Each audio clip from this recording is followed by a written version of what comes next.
Hoje a gente vai ver os pré-socráticos.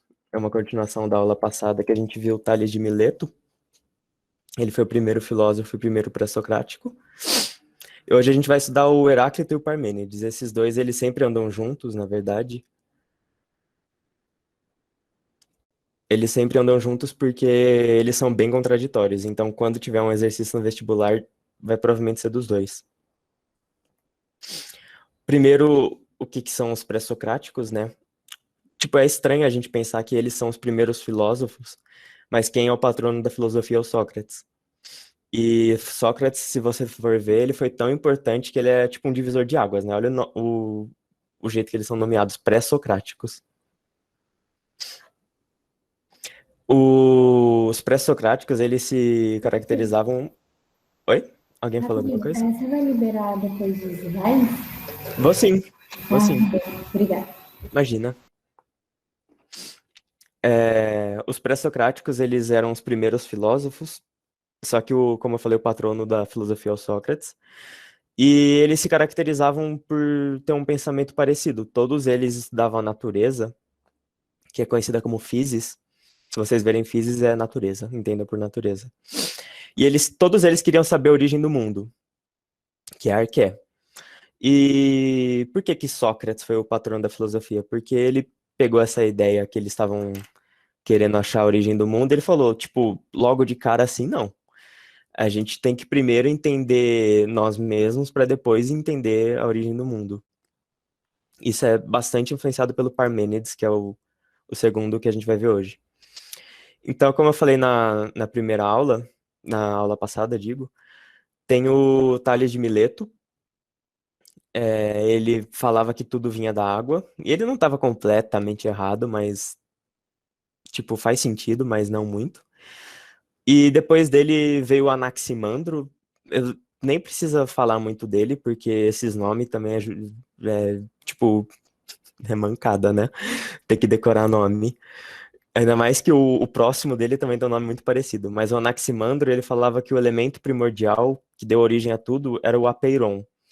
E ele chegou muito perto de descrever um átomo, porque ele falava que ele era infinito, ele era indefinível, invisível e imortal. E ele estava em todos os lugares. Basicamente, ele começou a falar do átomo sem saber. Então, eu acho que ele acertou em cheio. Não em cheio, porque o átomo, a gente sabe que ele é visível, não a olho nu. E ele é divisível, né? Se eu não me engano, não sei. E daí veio o próximo dele, que é o Anaximenes, que aí ele já deu uma despirocada, que ele falava que o ar era o elemento primordial das coisas. Também tá um pouco certo, porque a gente respira o ar é extremamente importante. Mas o Anaximandro chegou bem perto de descrever um átomo. Acho que se juntar os três dá um pouquinho melhor, né? O Heráclito, ele é o primeiro pré-socrático que a gente vai estudar hoje. Ele foi Henrique, quem influenciado... foi. Oi? Desculpa, quem foi que quase descreveu um átomo mesmo? O Anaximandro. Ah, obrigado. Imagina. Se vocês tiverem pergunta, pode interromper. E daí o Heráclito, o primeiro que a gente vai estudar hoje, ele era um pré-socrático também. Então ele queria conhecer a origem do mundo e procurar um elemento para as coisas, mas ele foi um pouquinho além. Ele foi bastante influenciado pelo apeiron do Anaximandro, que é esse quase átomo, porque esse quase átomo dele se caracterizavam pelas contradições. Ele falava que uma unidade de apeiron, ela vinha da contradição das coisas. Ele também não errou muito, porque se a gente parar para pensar, existe a carga positiva, a carga negativa do átomo. E ele falava que os opostos se harmonizam. Então ele tá bem ali pertinho do que a gente entende hoje. E o Heráclito se baseou bastante nessa ideia de harmonia, de contraditórios e harmonia. Então, continuando, o Heráclito ele era conhecido como obscuro porque ele não era muito entendido. Além de que ele era considerado um pé no saco porque ele criticava todos os pensadores, artistas e dramaturgos. Então, ele era incompreendido, inclusive, porque toda vez que ele tinha uma ideia, Ele não queria explicar a ideia pra galera, ele simplesmente jogava igual uma bomba e saía correndo. Então acho que as pessoas não se dedicaram muito a estudar ele. Mas a ideia dele vale muito a pena. E a primeira dela é que tudo flui e tá sempre se movendo. Então, para ele, a origem do mundo é baseada na mudança. E geralmente, quando falam de Heráclito, é sobre essa ideia dele, de que não é possível se banhar no mesmo rio duas vezes. Porque a lógica dele é a seguinte: se você entra num rio, depois sai e entra de novo, a água que você entrou em contato já passou.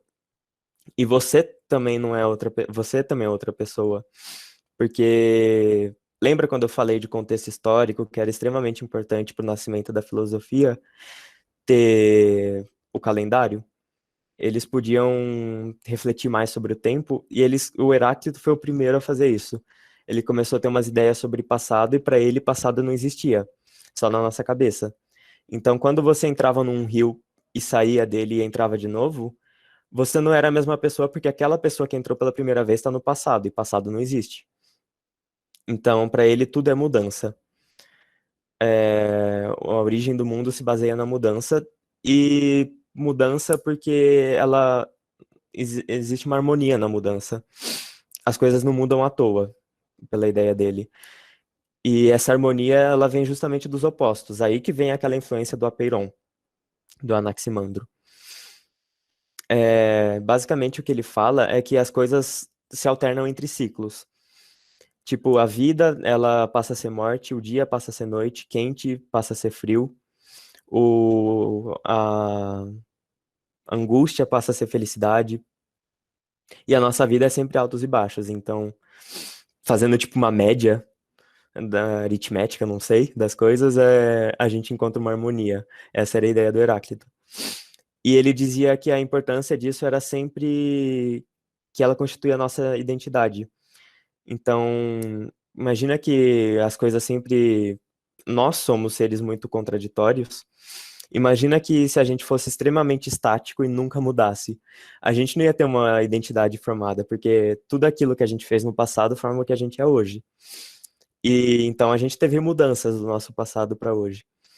Então, para ele, a identidade está sempre na diferença e na variedade. Imagina, então, que, por exemplo, eu gosto muito de pintar. Imagina, eu imagino que essa é uma identidade que eu tenho, mas agora se todo mundo pintasse, não seria mais uma identidade minha. Então, tem essa ideia também de variedade. E o Heráclito, como eu falei, ele era considerado um pé no saco por criticar todo mundo, e ele criticava o Homero, que era aquele carinha que a gente falou na aula passada do Ilíada, das Odisseias. O Homero, ele sempre pedia pelo fim do conflito entre deuses e humanos, e para o Heráclito isso já seria o fim do mundo, porque esse conflito que faz o avanço das coisas. E como todo pré-socrático buscava um elemento, ele buscou o fogo, então meio que completou os avatares da vida. Tinha o Tales de Mileto, que era... Ah, não, faltava a terra, mas é porque o Tales de Mileto, ele dizia que a terra, ela era água num estado mais condensado. Mas cada pré-socrático tinha o seu elemento. O Heráclito, ele pegou o fogo. E o fogo, para ele, não era literalmente algo para explicar. Era mais metafórico. Ele, tipo, queria explicar o fogo, mas não de forma literal. Acho que deu para entender, né? Tipo, queria dizer uma coisa falando outra. É meio que isso uma metáfora, né? Ele queria explicar o funcionamento das coisas pelo fogo, mas não que o fogo realmente fizesse isso. E ele falava que o fogo era esse elemento ideal porque ele representava essa eterna guerra entre os opostos. Quando tem muito oxigênio, quando tem muito fogo, o oxigênio diminui, existe um equilíbrio. E além de o fogo ele ser a razão das coisas, porque o fogo ele ilumina, o fogo ele te aquece, te dá conforto, ele pode te queimar. E ele dizia que os ignorantes, eles eram as pessoas que ficavam só, tipo, um pouquinho longe da fogueira, sabe? Ou na ignorância total, que era a escuridão. E ele falava também do fogo, porque o fogo, ele era eterno, Ele sempre existiu e sempre vai existir. E ele não era nem criado por deuses nem por homens. Então, isso queria dizer que ele chegou um pouquinho perto das leis da física também, né? Tipo, um fogo é universal. E daí tem a ideia dele de Deus, alma e ser humano. Para começar, isso influenciou bastante na obra dele, porque ele era um panteísta. Panteísta eram pessoas que acreditavam em Deus, mas não como uma figura humana. Eles acreditavam em Deus como uma força da natureza. E para ele, Deus era a harmonia. Então, isso meio que influenciou a obra inteira dele, né? Porque se ele acreditava que Deus era harmonia, ela devia estar em todo lugar. Agora, a gente já viu o Heráclito, ele é bem curtinho. São essas 4 ideias. Geralmente, o vestibular não foge da primeira ideia, que é a que tudo se flui, tudo está se movendo. E ele sempre traz o exemplo do rio. Alguma dúvida no Heráclito?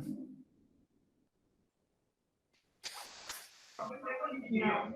E eu acho que eu já vi, sabia? Essa frase do Rio, quando você falou, deu um sim na minha Uhum, mente. Eu acho que eu já vi ela. sim. Verdade. É, Mas eu tenho dúvida.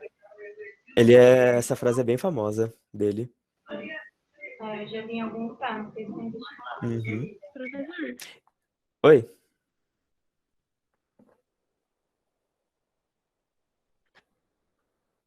Alguém chamou? Heráclito, acho que assim a pronúncia, e Parmênides era tipo um contrário do outro, não era? Era, exatamente. Por Exatamente o isso que eles. contrário. Eles eram exatamente um contrário um do outro, não era? Nas É, ideias. aham. Eu não diria exatamente, Eles mas eles coexistiram, são o tipo, eles contrário. viveram na mesma época e eles realmente chegaram a debater entre si. Debater entre si, não sei, mas eles Eles chegaram a existiram. debater entre si, tipo, pessoalmente, ou eles eram de épocas diferentes? Não, eles eram da mesma época, mas eu não sei se eles chegaram a Ok. debater. Acho que se chegasse a debater ia rolar sangue, porque eles são. O Heráclito ele era conhecido como obscuro e também enfesado, né? Porque ele era muito bravo. Então acho que não ia ser muito bom.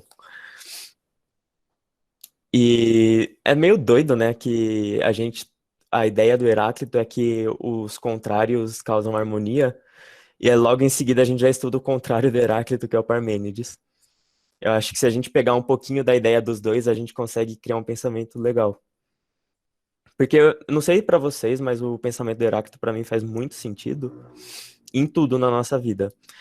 E se a gente pensar no do Parmênides, também faz sentido. É que a gente vai ver ele agora. Antes eu vou acender a luz rapidinho, que tá escuro.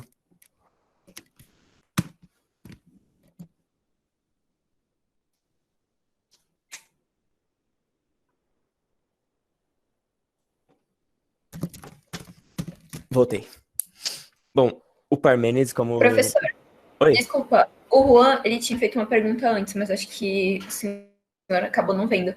Ele perguntou assim, se o aperon não seria mais uma substância diferente do átomo do Demócrito. Então, não sei te responder com certeza, porque as obras dos pré-socráticos, eles não escreviam assim, sabe? E deixavam como recordação muita coisa do pensamento deles se perdeu. Então, o que a gente mais sabe deles hoje veio do Platão, que escrevia mais coisas. Mas a ideia do apeiron é que ela estaria em todo lugar onde existe contradição. E como a nossa vida é feita de contradição, ela estaria em todo lugar. Mas não seria bem uma substância, porque ela seria invisível e indefinível. Uma substância é algo que a gente consegue definir. Acho que seria mais um negócio metafísico, tipo metafísico, algo que vai além da física, tipo mais algo como um pensamento, sabe? Ele está em tudo. A ideia do Apeiron seria mais ou menos essa. Eles estudavam bastante metafísica também, que é essa ideia das coisas irem além da física, coisas que a gente não vê e não consegue explicar concretamente. Então acho que não seria bem uma substância, porque uma substância seria algo mais concreto. Obrigada. E o Juan fez outra pergunta. Ele perguntou se o senhor poderia comentar também sobre a relação de Heráclito e Hegel. Ambos costumam estar juntos quando se falam de dialética. sobre dialética. Essa eu não. Ah, entendi. É, é que eu conheci o filósofo como Hegel. Eu não tinha entendido qual era. Bom, Ai, desculpa, eu acho que devo ter falado errado mesmo. imagina. O nome deles são complicados mesmo. Quero ver quem falar Anaximandro acertando na primeira vez. Ou Anaximenes. A ideia da dialética, se eu não me engano, deixa eu ver. Eu já li bastante sobre isso. É que Hegel ele comenta sobre a filosofia inteira, né? Mas seria essa ideia de ciclos. Porque a dialética hegeliana, para quem não sabe, ela se forma em ciclos. Por exemplo, uma. Nossa, é difícil me explicar a dialética hegeliana. Existe uma espiral, que ele dizia que era uma espiral de conhecimentos. E todas elas tinham uma ordem cronológica dos livros dele. Uma ordem lógica, na verdade. E a cada livro ele abordava uma questão. E ele dizia que a primeira questão a ser abordada seria do pensamento, se eu não me engano. Posso estar errado, eu não tenho certeza sobre essa espiral. E nela as coisas avançariam para para o próximo pensamento através da contradição. Então imaginem literalmente uma espiral e em cada item dela existiriam outros três. E esses três seriam contraditórios entre eles. E quando existe contradição, isso é um avanço, tanto para o pensamento quanto para a sociedade.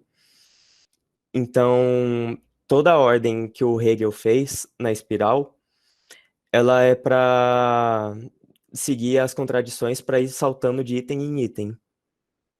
Não sei se deu para entender. A gente vai estudar sobre o Hegel, eu vou trazer a dialética, que é essa espiral. E a dialética também traz aquela ideia de síntese, antítese e tese. Antítese, se a gente for ver, é o oposto, né? E então, por exemplo, ser e nada são opostos. O nada é o oposto do ser. E o ser, ele só existe por causa do nada, e o nada só existe por causa do ser. Tipo, vida e morte. A morte só existe por causa da vida, e a vida só existe por causa da morte. Então, elas são antíteses. Mas entre essa tese, que seria a vida, por exemplo, e a morte, que seria a antítese, existe a síntese, que seria tipo um meio termo. Então, o Hegel, ele pega essa ideia do Heráclito, de que existem os opostos, e ele fala que entre os opostos também existe um meio termo, que seria a síntese das coisas. E a síntese é justamente esse avanço. Não sei se deu para entender. Hegel é bem complicado.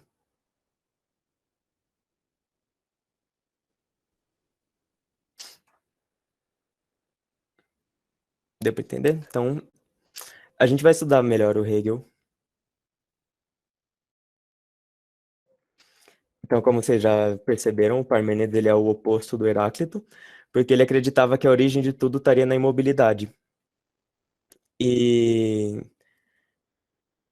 ele também tem uma relação com o Hegel, principalmente por causa dessa ideia de ser o contrário de nada, é essencial para a ideia do Parmênides.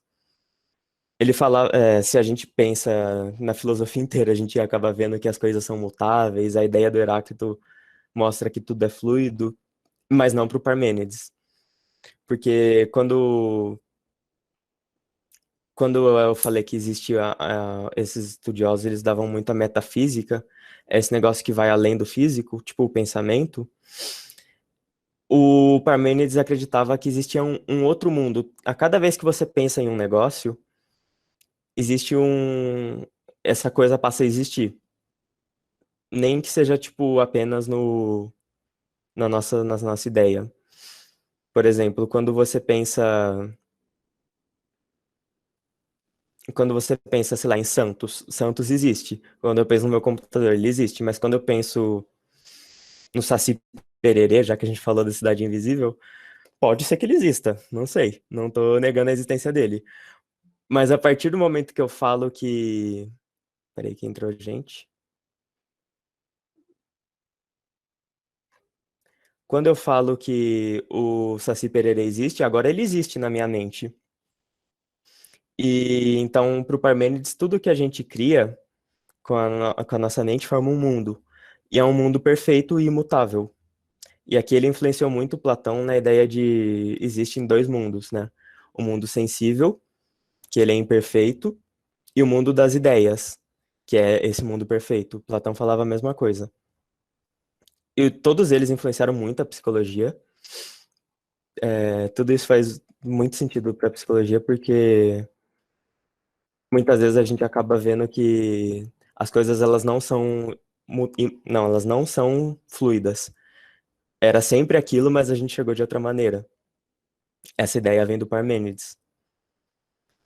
Então, nesse mundo perfeito dos nossos pensamentos, não existe nem passado e nem futuro, justamente porque a gente não consegue pensar neles.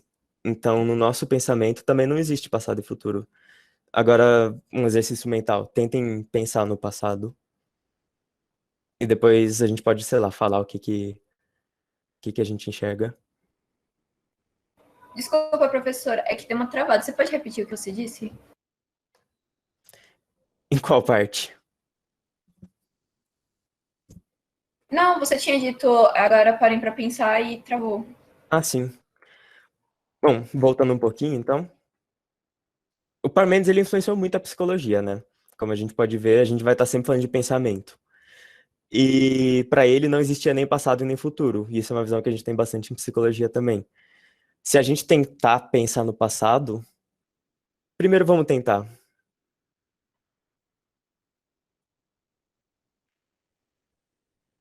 Você já assistiu Dark? Já.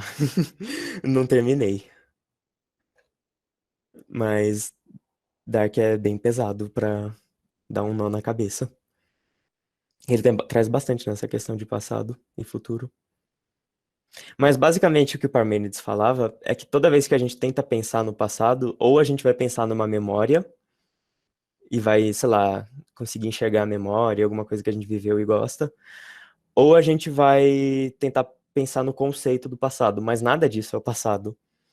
Então, o passado ele existe só como uma representação, como uma linguagem, a gente poder usar ele numa frase, a gente poder se referir à memória, mas o passado em si não existe. O passado já ficou lá para trás e nem o futuro, principalmente o futuro, porque a gente não consegue prever nada. E do mesmo jeito que nesse mundo perfeito não existe passado e nem futuro, também não existe o nada.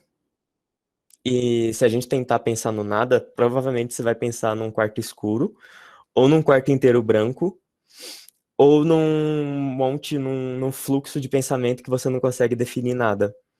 Mas nada disso é o nada.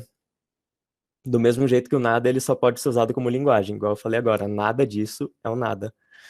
Então, o ser humano ele não tem essa capacidade de abstração, de entender o que é o nada e de entender o que é o passado. E se a gente pensar, então, por que que tudo isso leva o Parmênides a crer que não existe mudança?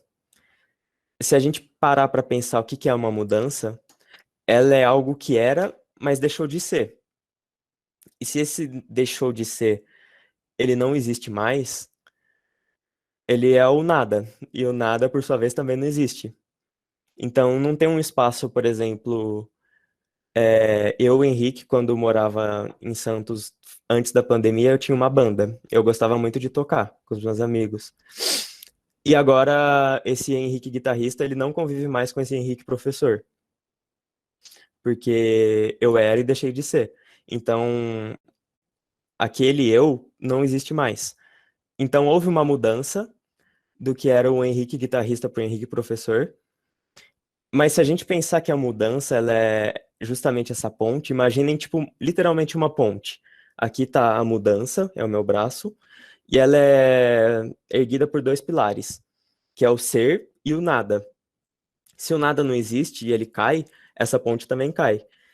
Então, o que o Parmênides fala, isso aqui é o principal da ideia dele, se vocês quiserem anotar, essa é a ideia-chave, é que a mudança ela é uma ilusão. Porque se no nosso mundo de pensamento, que ele é perfeito e imutável, não existe nada e nem passado, ela só existe no nosso mundo de sentidos. E os nossos sentidos, eles mentem pra gente, às vezes. Então, quando a gente... Eu lembrei muito de um filme que eu assisti esses dias, chama Os Deuses Devem Estar Loucos. Ele é muito engraçado, ele é de comédia, mas ao mesmo tempo que ele é de antropologia. Era um piloto comercial, ele passa voando em cima de uma ilha e ele tá tomando uma garrafa de Coca-Cola. Daí na hora que ele termina, ele joga a garrafa e ela cai numa ilha que tinha uma civilização que nunca teve contato com outras pessoas.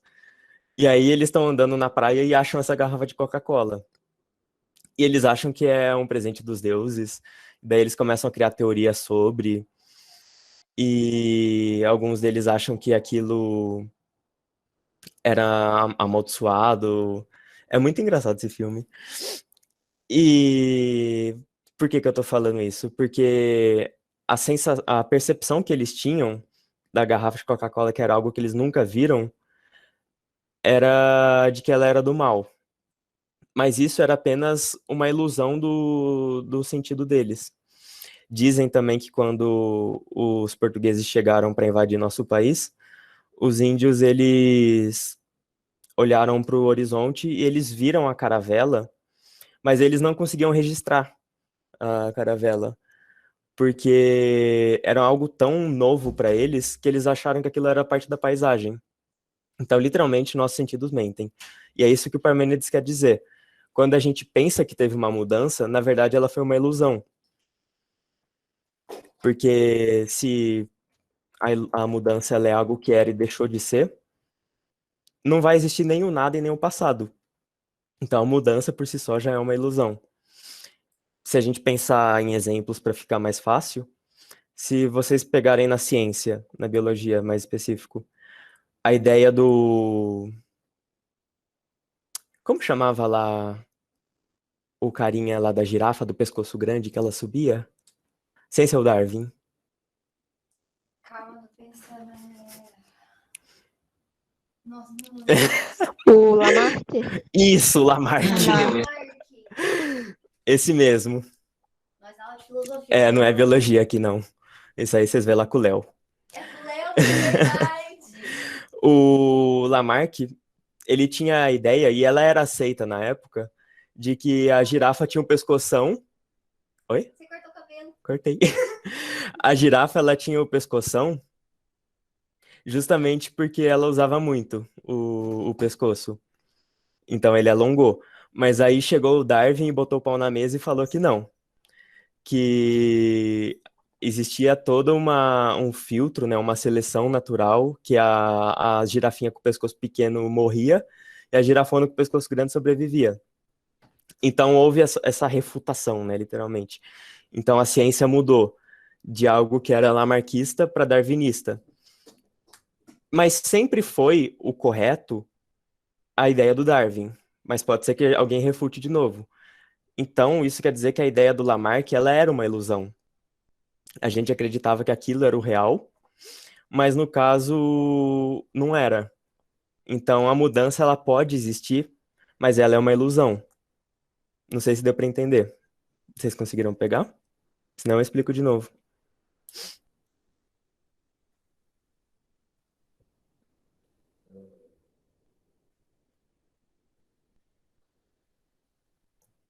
Uhum. Bom, basicamente essa é a ideia do Parmênides, de que a mudança ela é uma ilusão e os nossos sentidos eles enganam. E agora a gente vai para os exercícios. Se vocês tiverem alguma dúvida, agora é a hora. Professor, tem alguém no chat com dúvida. Não, porque é ilusão. Bom, vamos voltar. Por que é ilusão? Porque a ilusão ela é algo que vem do fato dos nossos sentidos enganarem a gente. A ilusão é tipo, você acha que é algo, mas não é. Tipo, imagina uma ilusão de ótica, por exemplo. Tem um rio e daí tem um peixe, e você vê aquele peixe mais para a esquerda do que ele realmente é. Mas isso quer dizer que o peixe está mais para a esquerda? Não, é uma ilusão. E você vai enxergar o peixe mais para a esquerda. O seu sentido está de novo te enganando. Deu para entender melhor assim? Basicamente, ilusão é aquilo que a gente pensa que é, mas não é. Então, se a gente pensa que aquilo é aquilo que a gente enxerga, a gente toma aquilo como certo. E se a gente toma aquilo como certo e depois descobre que não é, existe uma mudança. Tipo, uma mudança de pensamento. Você fala, ah, então não é assim. Mas não, nunca foi. Você só achou que era. Basicamente, essa é a ideia do Parmênides. Então, os exercícios, se alguém tiver mais dúvida, pode falar. Se quiserem, pode chamar depois no WhatsApp também. Ou mandar no grupo. Pode ser dúvida de mais gente. Como eu falei no começo, os dois sempre andam juntos, justamente por eles serem tão contrários. Essa questão ela é do Enem, se eu não me engano, é de 2012. Ele fala primeiro sobre o Heráclito e depois do Parmênides. Ele fala daquela ideia de se banhar. Ele fala, não se pode banhar duas vezes no mesmo rio, nem substância mortal alcançar duas vezes a mesma condição, mas pela intensidade e rapidez da mudança dispersa e de novo reúne. E já no do Parmênides ele fala: são muitos os sinais de que o ser é ingênito e indestrutível, pois é compacto, inabalável e sem fim. Não foi nem será, pois é agora um todo homogêneo, uno e contínuo. Como poderia o que é perecer, como poderia gerar-se? Bom, o texto é meio difícil mesmo, mas o que importa mais é o que vem nas alternativas, né? Às vezes ele vai te dar um texto super difícil para te enganar e você vai querer pular, ou você já vai desistir só de ler essas palavras chatas. Mas o que importa mesmo são as alternativas. Daí ele fala: os fragmentos do pensamento pré-socrático expõem uma oposição que se insere no campo das investigação do pensamento sistemático, preocupações do período mitológico, discussões de base ontológica, habilidades de retórica sofística e verdades no mundo sensível. Bom, o que que os pré-socráticos eles tinham mais em comum?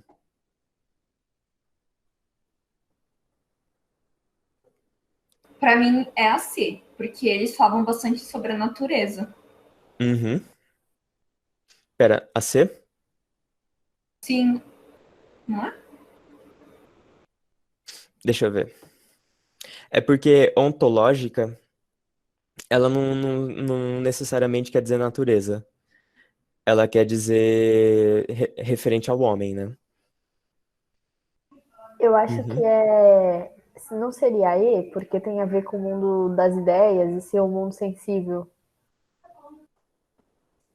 Deixa eu ver aqui. Eu queria ver qual que era o Enem antes, pra ter certeza, porque o Enem ele muda bastante de perfil, né? Se for um Enem muito antigo,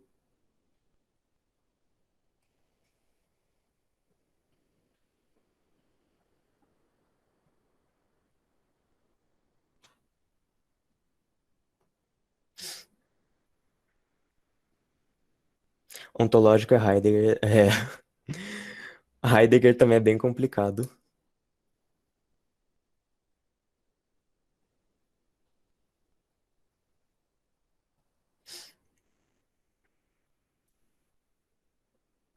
Bom, é o Enem 2012, esse mesmo. Não, mentira, 2016, confundi. Então ele é bem atual. Tá no perfil da prova atual ainda. E então qual que vocês acharam que é? Deixa eu ver a discussão.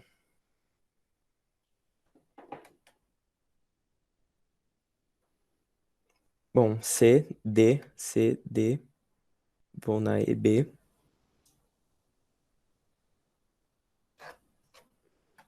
Então, investigação no pensamento sistemático, a letra A. Isso seria mais Aristóteles.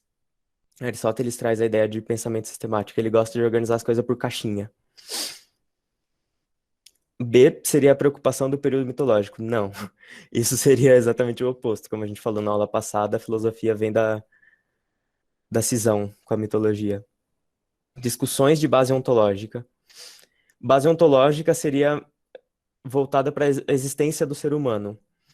Então, não era isso que os pré-socráticos queriam. Habilidades de retórica sofística. Hum,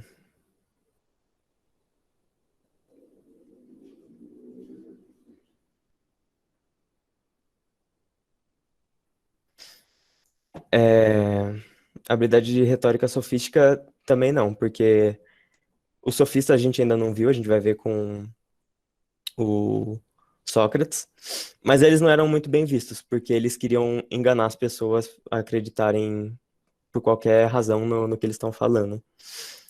E verdades do mundo sensível é meio que tá ligado, sim, essa aqui é uma questão bem difícil, na verdade, porque ela engana, né? Porque se o Parmênides fala de mundo sensível, você vai achar que é a letra E.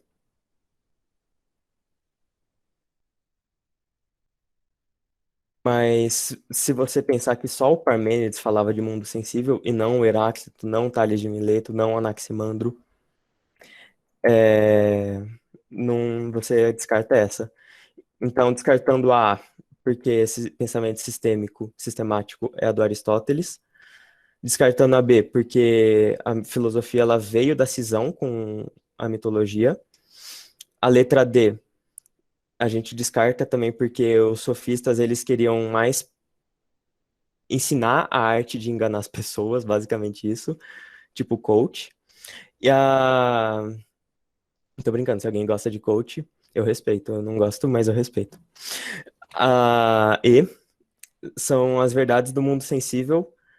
Também não, porque o Parmênides ele era o único que falava sobre o mundo sensível. O Heráclito, Tales de Mileto, Anaximandro, Anaximenes, não. Então a gente fica mesmo com a C. Ela é meio esquisita, essa questão. Eu vi que teve até discussões sobre anular ela, porque ontologia, ela faz você pensar na existência do homem, e não sobre a physis, que é a natureza. Mas essa é a letra certa mesmo, é a C. Porque, de certo modo, faz sentido, porque se a gente considera o homem como um produto da natureza, ele vive em conjunto com a natureza, estudar ontologia também é estudar a natureza. Essa é a justificativa que eles deram. Eu achei meio te engana ali, ela te coloca pro erro. A maioria marcaria E. Eu acho que essa pergunta foi meio que uma pegadinha, tipo, Foi. eu meio que sabia já o que era ontológica, mas se eu não soubesse, talvez eu chutasse a E. Por Sim. mais que não, eu acho que não teria muito a ver com o que eles estavam propondo. Quer dizer, tem assim uma proposta, mas acaba que fica um pouco vago, né? Sim. É. O Enem, quando ele pega pra ser difícil em Professor, filosofia. Oi.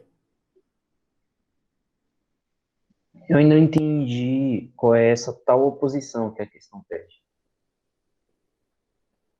Expõe uma oposição que se insere no campo. É. Ah! Acho que eu confundi, gente. Desculpa. A oposição, a questão que deu problema, eu acho que é outra, que eu até deixei ela de fora, mas ela era sobre os dois também. A oposição é essa mesmo, é na base ontológica. Perdão, gente, eu confundi mesmo. Eu não li direito aqui, eu não vi que ele falava da oposição. Mas então é isso. A base ontológica é aquilo que é referente à existência do ser humano. E aqui, como os pré-socráticos eles falavam sobre a natureza, não se encaixa na ontologia. Descartem o que eu tinha falado, a questão que deu problema era outra. Então, o motivo dessa questão não poder ser a B seria por causa do panteísmo do Heráclito? Deixa eu ver.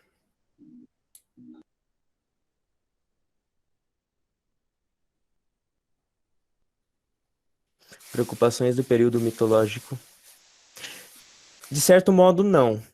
Porque quando ele fala em preocupações do período mitológico, os mitos eles também gostariam de explicar a origem do mundo.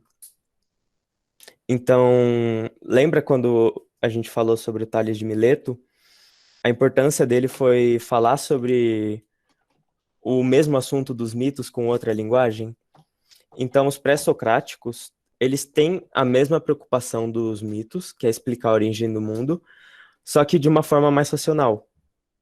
Então, é por isso que não pode ser a B. É errado falar que eles têm preocupações diferentes, Entendi. porque Obrigado. o pré-socrático tem a mesma preocupação de explicar a origem do mundo. Nossa, fica complicada a questão quando ele pede uma oposição, né? Uma contradição.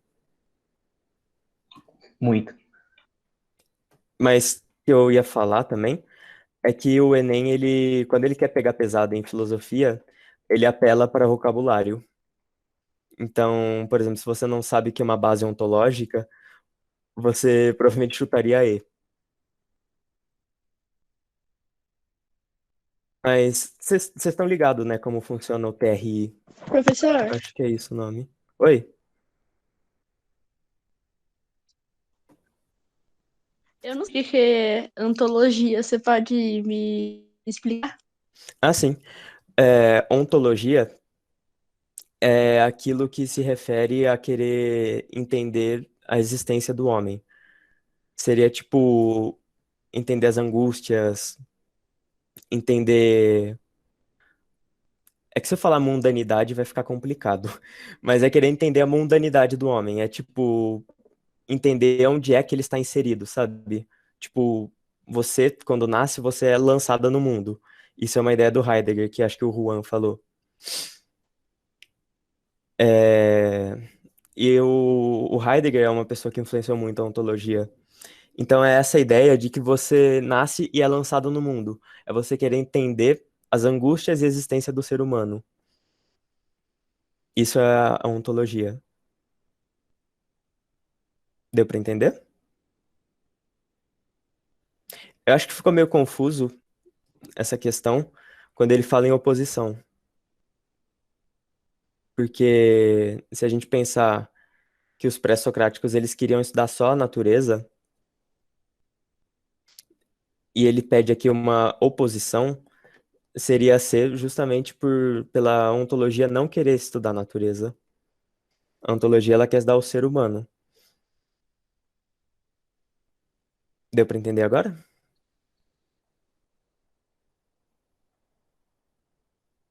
Deu sim. Beleza. Aqui eu trouxe mais um exercício, só que ele é da aula passada. É meio que uma revisão também.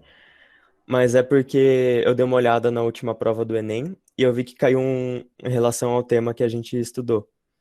Ele não fala diretamente sobre a filosofia, mas ele pede sempre essa reflexão. O Enem, ele às vezes acaba cobrando um tema sem tocar diretamente no assunto. Então, se a gente ler o texto, ó. A arte pré-histórica africana foi incontestavelmente um veículo de mensagens pedagógicas e sociais. Os San, que constituem hoje um povo mais próximo da realidade das representações rupestres, afirmam que seus antepassados lhe explicaram sua visão do mundo a partir desse gigantesco livro que são as galerias. A educação dos povos que desconhecem a escrita está baseada sobretudo na imagem e no som, no audiovisual. De acordo com o texto, a arte mencionada é importante para os povos que a cultivam por colaborar para o. Qual vocês acham que é? Rejeição de práticas exógenas, ruptura da disciplina hierárquica, transmissão de saberes acumulados, expansão da propriedade individual ou surgimento de laços familiares?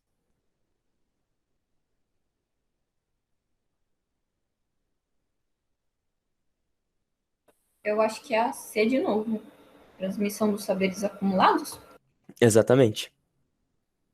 Quando na aula passada eu falei que era importante a gente ter em mente que não existe um saber mais importante do que o outro, principalmente em relação a mito, a gente tem que pensar que o que essa questão está trazendo aqui é uma forma de mito. Porque ele queria, apesar de ser uma arte, né, eles queriam explicar a visão do mundo a partir de um livro.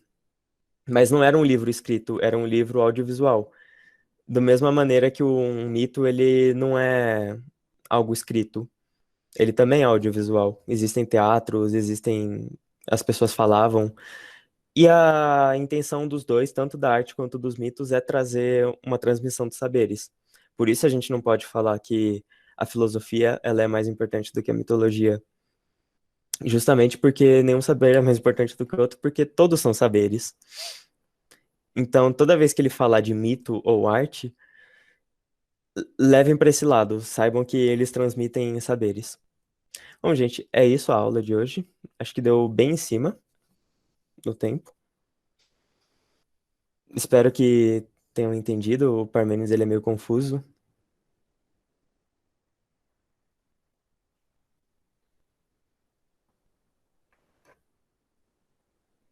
Obrigada, professora. Até semana que vem. Até semana que vem, gente. Obrigado pela aula, por assistirem. Valeu, professor. Até. Imagina, até mais.